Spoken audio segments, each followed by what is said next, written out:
India's top competitive exams JEE, NEET, Olympiad, Law, Groups, etc. Guidance కావాలన్నా మీ పిల్లలు 21st century opportunities challenges అర్థం చేసుకుని 10x action takers కావాలన్నా, career guidance కావాలన్నా, parenting guidance కావాలన్నా, విద్యారంగంలో 23 ఏళ్ల ఎక్స్పీరియన్స్ ఉన్న ఎన్బివి సుబ్బారావు గారిని సంప్రదించండి. ఫోన్ 8866298883. నమస్తే, welcome to prime 9 study point. ఈరోజు వీడియోలో ఏంటంటే పర్సనల్గా పేరెంట్స్ అడిగారన్నమాట, మా పిల్లలు నిజం చెప్పట్లేదు, మరి దానికి కారణం ఏంటి, భయపడుతున్నారా లేకపోతే దాస్తున్నారా లేకపోతే ఏంటి రీజన్ అని చెప్పేసి వాళ్ళు చాలా కన్ఫ్యూజ్లో అడిగారన్నమాట. సో దీని గురించి ఇంకా పూర్తి వివరాలు తెలియజేయడానికి మనతో పాటు ఉన్నారు ఎన్బివి సుబ్బారావు సార్. ముందుగా వెల్కమ్ సార్. నమస్తే అండి సార్. చూసుకుంటే ఇది మనం బేసిక్గా పేరెంటింగ్ గురించి ఎక్కువగా మాట్లాడుకుంటూ ఉంటాం కాబట్టి పేరెంట్స్ అడిగారు సార్ కొంతమంది. సో మా పిల్లలు నిజం చెప్పట్లేదు, ఇప్పటికీ అసలు ఏం అడిగినా తప్పించుకోవడం జరుగుతుంది అని చెప్పేసి పర్సనల్గా అడిగారు. సో దీన్ని మీరు ఏమంటారు? నిజం చెప్పట్లేదు అంటే పిల్లవాడు చెడ్డవాడు అంటారా, లేకపోతే అబద్ధాలు చెప్పట్లేదు కాకపోతే నిజం చెప్పట్లేదు అని చెప్పి కూడా వింటూ ఉంటాం. సో దీన్ని మీరు ఏమంటారు? సో చాలా సంతోషం అండి. అంటే ప్రాక్టికల్గా కొంతమంది పేరెంట్స్ అంత జాగ్రత్తగా ఫంక్షనింగ్ అర్థం చేసుకుంటున్నారు అంటే చాలా సంతోషించవలసినటువంటి అవసరం ఉంది. సో పిల్లలు నిజం చెప్పట్లేదు అన్నప్పుడు ఇది కొన్ని సందర్భాల్లో సహజంగా జరుగుతుంది, అది మోర్ రిపీటెడ్గా జరిగినప్పుడు, నేను ఎప్పుడు చెప్తుంటాను కదా, ఏదైనా ఒక యాక్టివిటీ మోర్ రిపీటెడ్గా జరుగుతునేటప్పుడు మనం యాక్ట్ చేయాల్సిన అవసరం ఉంటుంది. రైట్. సో మరి నిజం చెప్పట్లేదు అన్నప్పుడు దానికి కారణం ఏమై ఉండొచ్చు? నిజం చెప్పకపోవటం అనేటువంటిది తప్ప, లేకపోతే ఏదైనా భయం ఉందా అనేటువంటిది చాలా చాలా ఇంపార్టెంట్. ఎందుకంటే అండి, నిజం చెప్పే పిల్లవాడు ఎప్పుడు కూడా ఏ రోజుకి ఆ రోజు ఉత్సాహంగా ఎదుగుతాడు. అబద్ధం చెప్పేటువంటి పిల్లవాడు చెడ్డవాడని కాదు, ఖచ్చితంగా ఏంటంటే పిల్లల విషయంలో వాళ్ళు భయపడుతున్నారని అర్థం. ఇప్పుడు పెద్దలు అబద్ధం చెప్తున్నారనుకోండి, వాళ్ళకి రకరకాల కారణాలు ఉంటాయి. రైట్. సో రకరకాల కారణాలు ఉంటాయి, అది కాదు. మనం పిల్లల విషయంలో మనం చూసినప్పుడు వాళ్ళకి అన్ని కారణాలు ఉండవు పాపం. మ్యాక్సిమం పిల్లల విషయంలో ఏమవుతుందంటే వాళ్ళు భయపడుతూ ఉంటారు. మీరు ఇందాక అన్నారు ఒక మాట, అబద్ధం చెప్పట్లేదు నిజం చెప్తున్నారు అన్నప్పుడు ఖచ్చితంగా వాళ్ళు భయపడుతున్నారు అని. లేదా అబద్ధాలు చెప్పడం కూడా చాలా ఈజీగా చేసేస్తూ ఉన్నారనుకోండి, చాలా ఇమీడియట్గా యాక్షన్ తీసుకోవాల్సినటువంటి అవసరం ఉంటుంది. ఎందుకంటే అది రేపొద్దుట వాళ్ళ ఐడెంటిటీకి చాలా దెబ్బతీస్తుంది. ఏ పొజిషన్లో అయినా ఉండేటప్పుడు, అంటే ఏ పొజిషన్కైనా వెళ్ళనివ్వండి, వాళ్ళ స్థాయిని బట్టి మరి ఇలాంటి క్వాలిటీస్ ఏం చేస్తాయంటే వాళ్ళని అమాంతం కిందకి లాగిపడేస్తాయి. సో అందుకే మనం చూడాల్సినటువంటి ఏంటంటే ఇలాంటి క్వాలిటీస్ విషయంలో కొంచెం జాగ్రత్త పాటించి దానికి కొంత బౌండరీస్ వాళ్ళకి అలవాటు చేయటం అనేటువంటిది ఇంపార్టెంట్.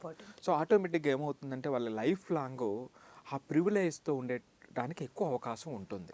కానీ మనం చూస్తూ ఉంటాం కదా, బయట ప్రపంచంలో ఎంతో పెద్ద పెద్ద పొజిషన్లో ఉంటారు, అమాంతం కొన్ని క్వాలిటీస్ వల్ల అమాంతం కిందకి దిగజారిపోయేటువంటి వాళ్ళు చాలా మంది చూస్తూ ఉంటాం.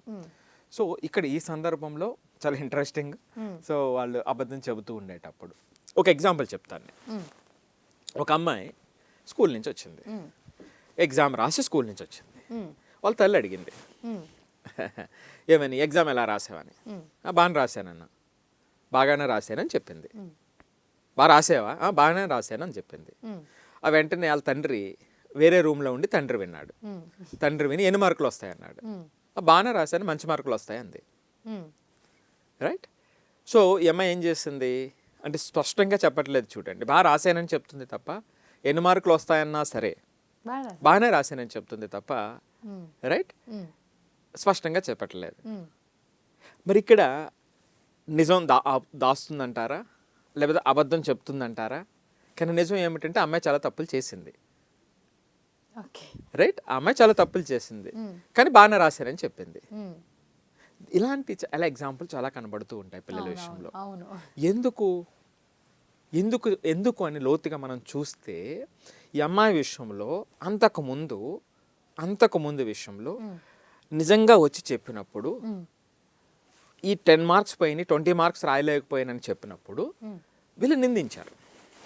నువ్వు ఎప్పుడు అంతే, నువ్వు స్టార్టింగ్ నుంచి చూడు వాళ్ళు ఎంత బాగా చదువుతున్నారు, చదువు వచ్చేటప్పటికి ఎంత నెగ్లిజెన్సీతో ఉంటావు, సో కాబట్టి చివరికి వచ్చేటప్పటికి ఇదిగో ఇలాగే జరుగుతుంది అని ఇలాంటి సిచ్యువేషన్స్ 2-3 జరిగినాయి.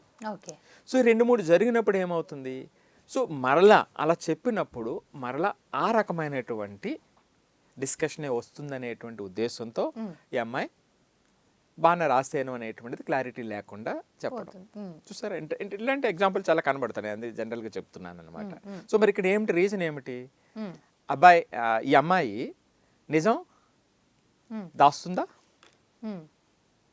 అంటే ఇక్కడ ఏమైంది అంటే కమ్యూనికేషన్ దెబ్బతింది. ఎందుకు కమ్యూనికేషన్ దెబ్బతింది అంటే ఈ అంశంలో ఇదివరకు జరిగినటువంటి ఎక్స్పీరియన్స్ ఏమిటి, ఓకే ఈ 10 మార్కులు తగ్గినప్పుడు లేదా 20 మార్కులు తగ్గినప్పుడు చెప్పేటువంటి విధానంతో అక్కడ చెప్పకపోవటం వల్ల ఇప్పుడు ఈ అమ్మాయి నిజాన్ని దాస్తుంది, రైట్. సో మరి అప్పుడు మీకు క్వశ్చన్ రావచ్చు, సార్ అయితే మరి పేరెంట్స్ తప్ప అని. సో అంటే పేరెంట్స్దే తప్ప ఇక్కడ, పిల్లలు ఏ తప్పు లేదా అని మీరు అడగచ్చు.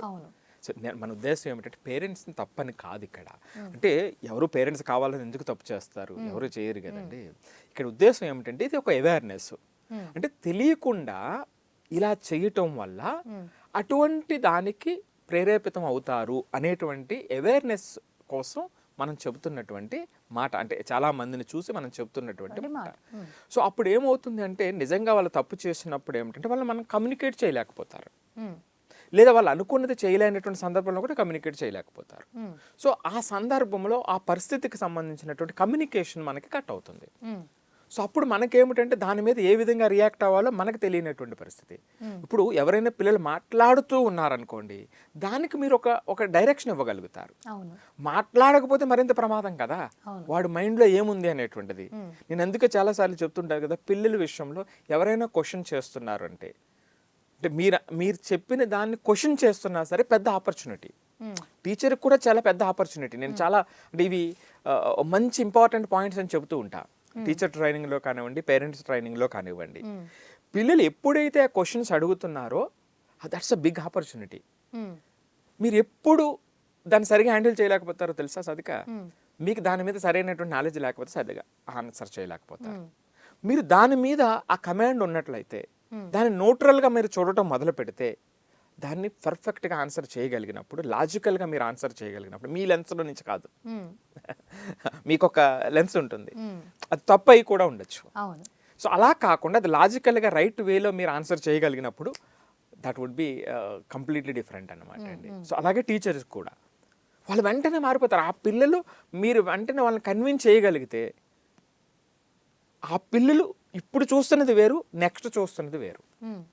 మీ మీద రెస్పెక్ట్ కానీ, మీ మీద ఉన్నటువంటి గౌరవం, ఆ గౌరవం అనేటువంటిది, అభిమానం కానివ్వండి, మీ మీద ఉన్నటువంటి ఆ వాల్యూ కానివ్వండి, ఇమీడియట్గా చేంజ్ అవుతుంది. కానీ ఏమిటంటే మనం అక్కడ దాన్ని సరిగా అర్థం చేసుకోక దాన్ని ఆప్ చేయటం. సో నిజంగా ఏమిటంటే పిల్లలు ఒక్కొక్కసారి తప్పు క్వశ్చన్స్ వేస్తూ ఉంటారు.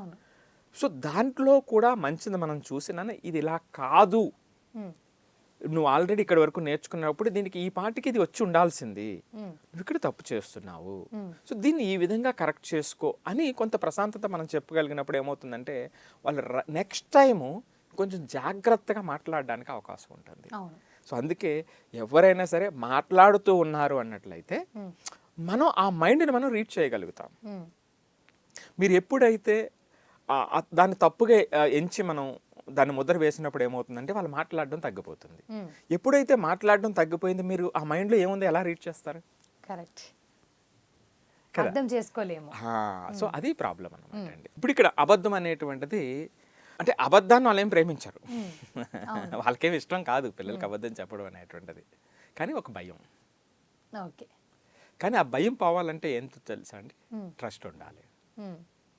సార్ కొంతమంది పిల్లలు పేరెంట్స్తో చాలా బాండింగ్ ఉన్నా కానీ అబద్ధాలు చెప్తూ ఉంటారు. అంటే పేరెంట్స్ ఏం అనరు అని తెలిసి కూడా కొన్నిసార్లు అబద్ధాలు చెప్తాడో చూస్తూ ఉంటాము. మంచి బాండ్ ఉన్నా కానీ డిస్టర్బెన్స్ వస్తూ ఉంటాయి. ఎస్, కొంతమంది పిల్లల విషయంలో ఏమిటంటే మీరు అన్నట్టుగా ఇది కూడా చాలా జరుగుతూ ఉంటుంది. సార్ మేమేమీ అనము, మేము చాలా జాగ్రత్తగా చూస్తాము, రైట్, అయినప్పటికీ కొన్ని విషయాలు అబద్ధం చెప్తారు అనుకునేటప్పుడు ఏమవుతుంది అంటే పిల్లలకి తెలియకుండా, అంటే వాళ్ళ మైండ్లో ఆ పేరెంట్స్ మీద ఒక మంచి గౌరవ భావమే ఉంటుంది.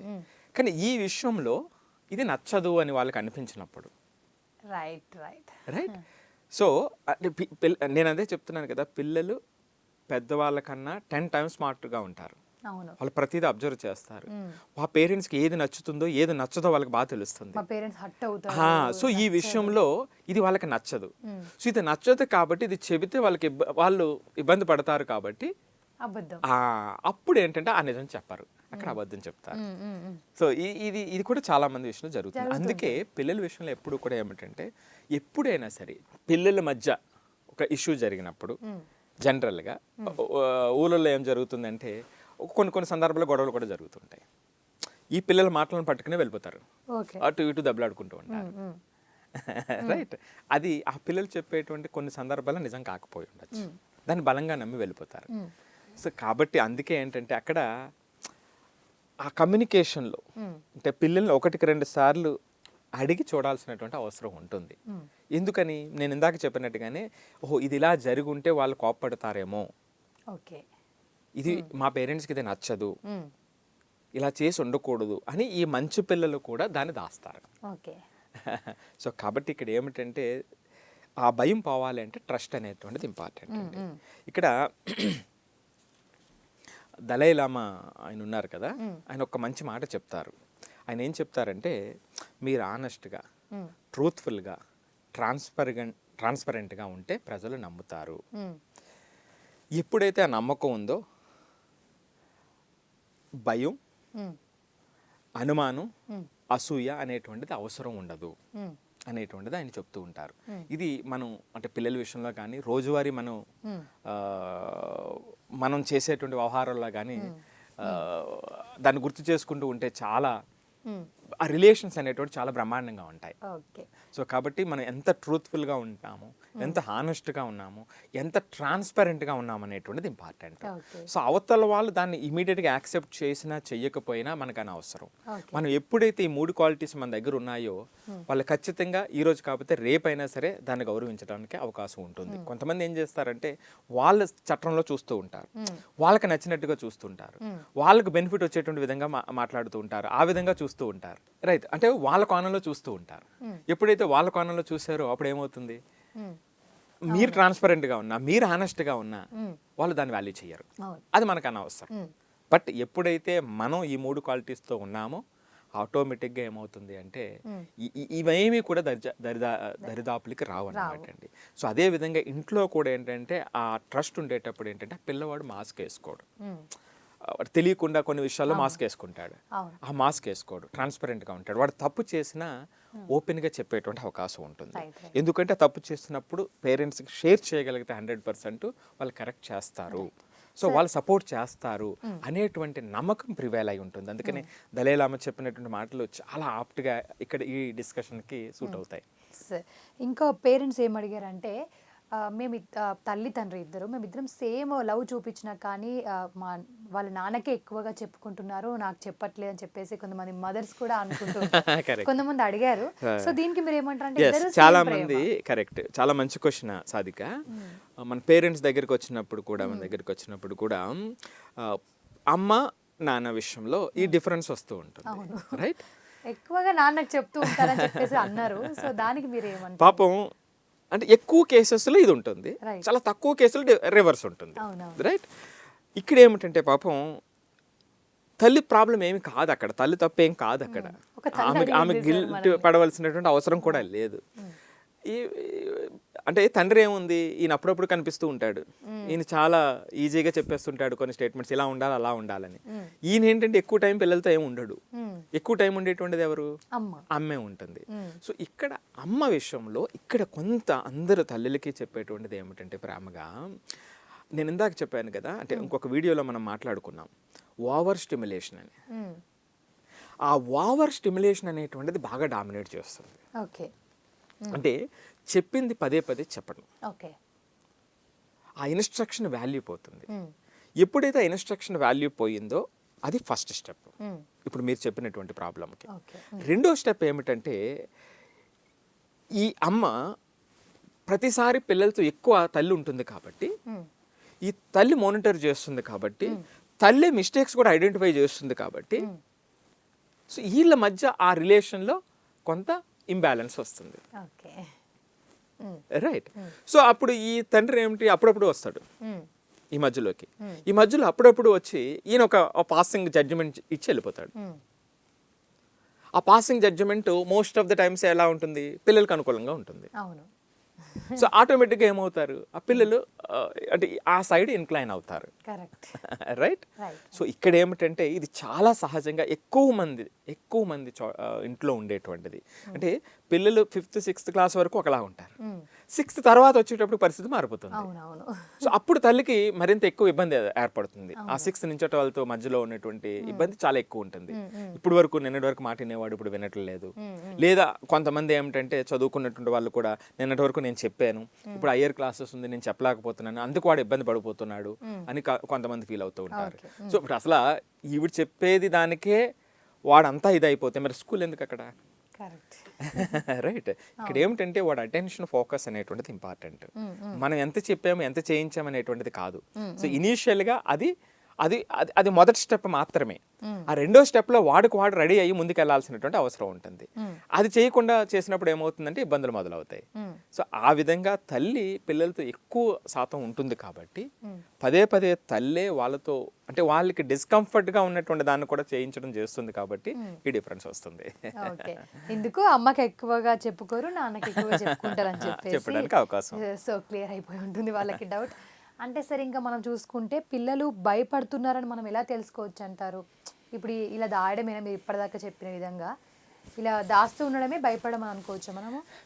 అంటే కొన్ని విషయాల్లో భయపడుతూ ఉంటారండి. అంటే ఎలా అంటే మోస్ట్ పర్టికులర్లీ ఎక్కడ జరుగుతుంది అంటే కొంతమంది పేరెంట్స్ బాగా ఇంపోజ్ చేస్తారు. ఇప్పుడు నేను ఐఐటీలో చదువుకోలేదు నువ్వు చదువుకోవాలి, లేదా నేను ఐఏఎస్ చేయాలనుకున్నాను నేను చేయలేకపోయినప్పుడు ఉన్న పరిస్థితులు నువ్వు చెయ్యాలి. సో ఈ ఐడెంటిటీని వీళ్ళకి ట్యాగ్ చేస్తారు. వీడేమిటంటే మెంటల్గా రెడీ అవ్వకుండానే ఎక్కువ మంది కేసెస్లో ఏమవుతుందంటే మెంటల్గా రెడీ అవ్వకుండానే వీళ్ళు మొదలు పెడుతూ ఉంటారు. అప్పుడు వీళ్ళు ఏమవుతుందంటే ఈ పిల్లలు ఆ ఐడెంటిటీని కోల్పోతారు. ఓకే. అంటే వీడు రెడీ అయితే వీడు ప్రయాణం మొదలు పెడతాడు, వీడు మెంటల్గా రెడీ అవ్వకపోతే ఏమవుతుంది ప్రయాణం మొదలు పెట్టాడు.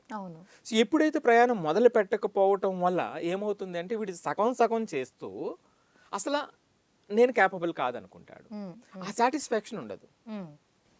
Correct, right. సరే ఇంకా చూసుకుంటే పిల్లలు పేరెంట్స్ అంటున్నారు అంటే మేము కొంచెం మందలించే సమయంలో వాళ్ళు ఏడుస్తే అప్పటికే మేము ఆగిపోతున్నాము, ఇప్పుడు నిజం చెప్పమని ఊకే అడుగుతుంటే ఏడుస్తారు కదా సార్ పిల్లలు. సో ఏడ్చేసరికి అమ్మ నాన్న ఆగిపోతూ ఉంటారు. సో అలాంటప్పుడు ఏం చేయాలని చెప్పేసి కూడా అడిగారు. ఖచ్చితంగా ఆ టైంలో ఏమిటంటే ఆ సిచ్యువేషన్ జరిగిన వెంటనే అడగకూడదు. వాడు డిస్కంఫర్ట్గా ఉండి చెప్పలేనటువంటి పరిస్థితుల్లో ఉంటే ఆ డిస్కషన్ అక్కడతో ఆపేయాలి. ఓకే. సో ఏడుస్తూ తప్పించుకుంటున్నారా అనే క్వశ్చన్ కూడా వచ్చింది. అంటే ఏడుస్తే తప్పించుకున్నట్టేనా మరి మా పిల్లలు ప్రతి దానికి ఇలా అడగగానే ఏడ్చి తప్పించుకుంటున్నారు సో అని కూడా వింటూ ఉంటాం. అంతే కదా. సో అప్పుడు ఏమిటంటే ఆ పిల్లలు ఏం చేస్తారు అంటే మరీ ముఖ్యంగా చాలా చిన్నపిల్లలు చూసారనుకోండి, బాగా చిన్నపిల్లలు ఉంటారు చూసారా, అంటే 3 years 2 yearsలో మీరు చాలా స్పష్టంగా చూస్తారు. వీడు ఏడుస్తూ ఉంటే వీడు కావాల్సింది చేస్తున్నారనుకోండి, వాళ్ళు ఏది కావాలన్నా ఏడవటం చాలా ఫ్రీక్వెంట్గా చేస్తూ ఉంటారు. కొంతమంది పిల్లలు మీరు గమనించండి, వీళ్ళు ఏడ్చిన పట్టించుకోక లేదా చాలా నిర్దిష్టంగా ఉన్నారనుకోండి, ఆ పిల్లవాడికి వెంటనే అలా 2-3 సందర్భాలు జరిగితే మీరు క్లోజ్గా అబ్జర్వ్ చేయండి, వాడు వెంటనే అర్థమైపోతుంది వాడికి, ఓహో ఈయన మూడ్ ఇట్లా ఉంది. చాలా చిన్న పిల్లలు, నేను ఏం చెప్తున్నాను 3 సంవత్సరాల కన్నా చిన్న పిల్లల గురించి చెప్తున్నాను నేను. ఒక్కసారి మీరు అబ్జర్వ్ చేస్తే ఓహో ఈ పేరెంట్స్ మూడ్ ఇట్లా ఉంది, చేంజ్ అయ్యి ఉంది, సో వెంటనే షిఫ్ట్ అయిపోతారు వాళ్ళు. ఎంత గొప్ప లక్షణం ఏంటంటే చిన్నపిల్లల దగ్గర ఎక్కువ మందిలో ఉండేటువంటి గొప్ప లక్షణం ఏమిటంటే ఈజీగా షిఫ్ట్ ఓవర్ అయిపోతారు. అవునవును. సో కాబట్టి ఇప్పుడు అదే పెద్ద పిల్లల విషయంలో సో ఏడవటం అనేటువంటిది చేస్తున్నారు, అది కొంచెం ఏంటంటే దాన్ని చాలా జాగ్రత్తగా కరెక్ట్ చేయాల్సినటువంటి అవసరం ఉంది. ఎందుకంటే ఇప్పుడున్నటువంటి ప్రపంచంలో మరీ ముఖ్యంగా కరెక్ట్ చేయాల్సినటువంటి అవసరం ఉంది. ఎందుకంటే అక్కడ ఏడవలసినటువంటి అవసరం లేదు. ఎందుకు ఏడవటం మొదలు పెడతారు? మీరు ఇమీడియట్గా విన్నట్టుగా జడ్జిమెంట్ చేస్తున్నా, విన్న వెంటనే మీరు తప్పులు ఎంచుతున్నా మీరు ఏడుస్తారు, లేకపోతే చెప్పడం మానేస్తారు. మరీ ముఖ్యంగా మీరు అమ్మాయిల విషయంలో అడిగారు కాబట్టి ఈరోజు ఉన్నటువంటి సందర్భంలో అమ్మాయిల విషయంలో అలా చెప్పడానికి ఏడుస్తున్నటువంటి సందర్భం ఉన్నట్లయితే మనం మరింత జాగ్రత్తగా వాళ్ళతో ఉండాల్సినటువంటి అవసరం ఉంటుంది. ఎందుకంటే అమ్మాయిల విషయంలో పూర్తిగా ఏది జరిగినా సరే వాళ్ళ మనతో షేర్ చేసుకునేటువంటి విధంగా తల్లిదండ్రులు లేకపోతే ఇప్పుడున్నటువంటి పరిస్థితుల్లో ప్రమాదాలు అతి ఎక్కువగా ఉండేటువంటి అవకాశం ఉంటుంది. సో కాబట్టి ఎప్పుడు ఏడుస్తున్నారు అడిగినప్పుడు ఏడుస్తున్నారు అనేటప్పుడు మనం కొంచెం జాగ్రత్తగా, అంటే మనం ఇది జడ్జిమెంట్ గురించి కాదు, ఎందుకు అడుగుతున్నాం పేరెంట్స్గా కరెక్ట్ చేయడానికి చేస్తున్నాం. జరిగింది జరిగిపోయింది. సో నెక్స్ట్ టైం అది రిపీట్ అవ్వకుండా మనం ఎలా ఉండాలి అది అర్థం చేసుకోవడానికి మనం అడుగుతున్నటువంటి విధానం తప్ప వాళ్ళని నిందించడానికి కాదు. ఓకే. నేను అందుకే ఎప్పుడు పిల్లల విషయంలో చెప్తూ ఉంటాను, అంటే ఒక ఏజ్ వచ్చేంత వరకు కూడా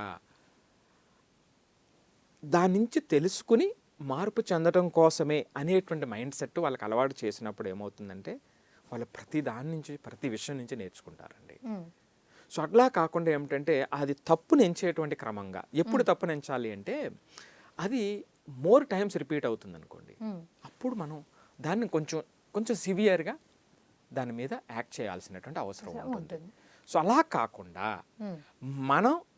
మన ప్రెజర్ వల్ల మన ట్రీట్మెంట్ వల్ల అది మారిపోతుందా అనేటువంటిది చూసుకోవాల్సినటువంటి అవసరం ఉంటుంది. Okay okay sir, super. ఇంకా చూసుకుంటే సార్ పిల్లలు ఎమోషనల్గా కూడా మనల్ని, అంటే ఎమోషనల్గా చాలా వీక్ ఉన్నారు మా పిల్లలు అని చెప్పేసి కూడా వింటూ ఉంటున్నాము పేరెంట్స్ తరపు నుంచి.